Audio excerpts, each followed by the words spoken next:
అనగనగా ఒక ఊరిలో ఒక చెమిటివాడు ఉండేవాడు. వాడికి అస్సలు వినిపించేది కాదు. ఒకరోజు వాడి స్నేహితుడు జబ్బు పడ్డాడని తెలిసింది. పాపం, నా స్నేహితుడిని పరామర్శించి వద్దాం అనుకున్నాడు. కానీ వాడికి భయం వేసింది. వాడు మంచం మీద ఉంటాడు, మెల్లగా మాట్లాడతాడు. నాకేమో వినిపించదు. వాడు చెప్పేది నాకు అర్థం కాకపోతే బాగోదు కదా. అందుకే ముందే ఒక పథకం వేసుకుంటాను అనుకున్నాడు. వాడు ఇలా అనుకున్నాడు, నేను వెళ్ళి ఏరా ఆరోగ్యం ఎలా ఉంది అని అడుగుతాను. వాడు పర్లేదు బాగుంది అంటాడు. అప్పుడు నేను చాలా సంతోషం అంటాను. తర్వాత ఏమి తింటున్నావు అని అడుగుతాను. వాడు బియ్యం గంజి లేదా పాలు తాగుతున్నాను అంటాడు.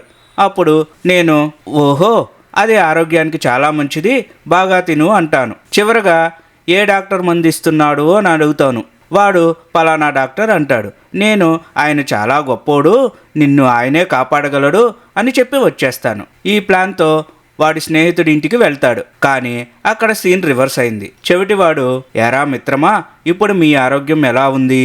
స్నేహితుడికి విపరీతమైన జ్వరం, కోపంతో ఉన్నాడు. స్నేహితుడు అంటాడు, ఏముందిరా, చస్తున్నాను, ప్రాణం పోతుంది. చెవిటివాడు ముందు అనుకున్న ప్రకారం, అబ్బా వినడానికి ఎంతో సంతోషంగా ఉందో, చాలా మంచి వార్త చెప్పావు అంటాడు. స్నేహితుడికి మండిపోతుంది. వీడేంటి నేను చేస్తున్నానంటే సంతోషంగా అంటాడు అని కోపంగా చూశాడు. చెవిటివాడు, సరేలే, ఇంతకీ పథ్యం ఏం తీసుకుంటున్నావు, ఏం తింటున్నావు?